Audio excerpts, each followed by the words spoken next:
First, I'm glad to be here with you and to meet you. Welcome back home. Gracias. It's always good to be home, Yes. right?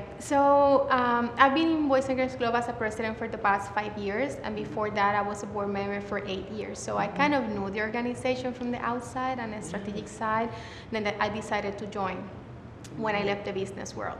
So we've been in Puerto Rico for 54 years offering services now. We offer services mainly in the after-school space for kids 6 to 18. Most recently, and I can talk to you about it later, we expanded our services to make sure that we're really catering to the needs of our families and the communities. Amazing. And so, kind of hopping around some of the topics. So, Puerto Rico has gone through a huge transition really throughout your entire tenure Yes. At the organization. So the general goal is clear, but it seems like the challenge has evolved. Yes. Hurricane, earthquakes, COVID. Now what? Like, what does the challenge look like now after this period of transformation? Yes, I consider myself a friend of the Beat Retreat audience. I met this audience after Hurricane Maria. So it was, like you say, a really complex environment. And on top of that, you add the economic recession, the political issues, corruption cases that are, that affect all of the processes on the island. So there's always been a challenge with regards to the work that we do. We're always in the after-school space looking after the learning loss. Our kids historically were at a learning loss compared to other students and even in the nation versus where they should be in their standards, right? So when the hurricane came, obviously we had to stop doing everything. So our kids in average lost about 80 days of school at that time. So on top of learning loss, they added some more. Then the earthquakes came. Right when we were recovering from the hurricane, came the earthquakes, and the schools closed again.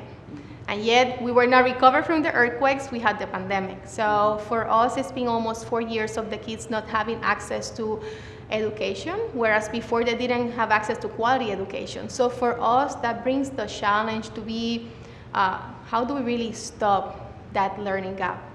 Because at this point, it's there. It's 4 years of not having classes and education in general, that holistic education that they need.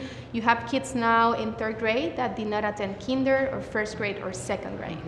So they don't have the skills. So I think that for us, among all of the challenges that NGOs can face, I would say that how do we really tackle that learning loss is becoming our #1 priority at this point. Okay, so, and in terms now, like how many kids, and of course their families, would you say that you're servicing, and maybe a little bit of like how many locations you currently have? Yeah, we have 11 locations on the island. We serve the first half of this year, close to 6,000 kids and youth, close to 1,500 families. Pre-pandemic numbers, those were like 4,000 families and close to 13,000 kids. So right now, we just reopened services a year ago. So we're in that process of bringing them back to the clubs, getting the resources to have our own staff to take care of the kids and youth coming back to our clubs. Amazing. And I read that you're expanding, so maybe can you talk about maybe some recent milestones and things like that? We are. I have to say that even though the pandemic has been tough on us, it also has its silver lining. Yeah. So we have been able to really look at our strategies, look at all of our processes, and kind of re-engage and refocus on what's needed for the future. So we continuously improve. We run by strategic cycles. So right now we're closing one strategic cycle and preparing for the next one.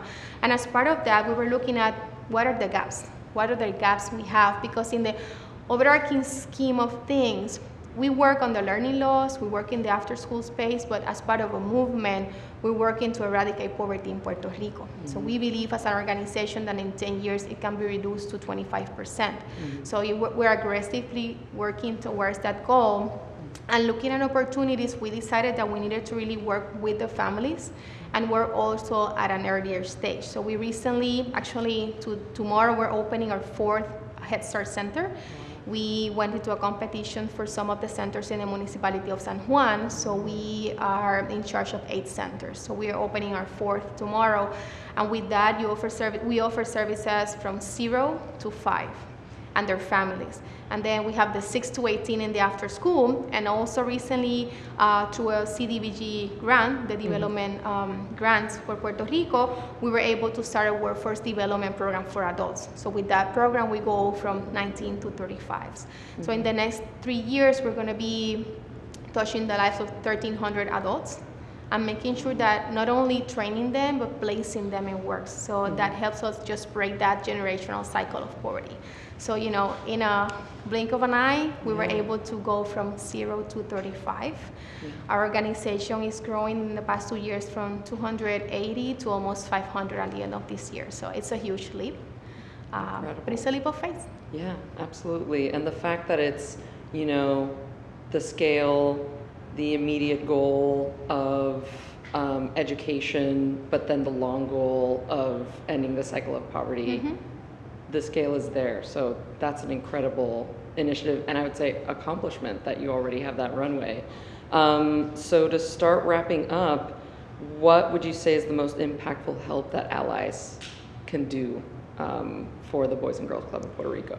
I think resources are always welcome. When you think about this audience, I think beyond resources is the experiences, opening the network, giving us access to the network. Sometimes it's been airspace. This audience has been very generous in airspace for us. So I think as you look into your resources at what things you can offer beside the monetary, which is what the first thing that comes to mind, we can be very creative as to what things can come up from mentorships, sponsorships, like I say, airtime, and the network of all things. Well, from everyone at Beat Retreat, and more specifically myself, como puertorriqueña, un millón de gracias. Thank you so much for being here with us. Un placer estar contigo y conocerte. Thank you to the audience, and love being your friends.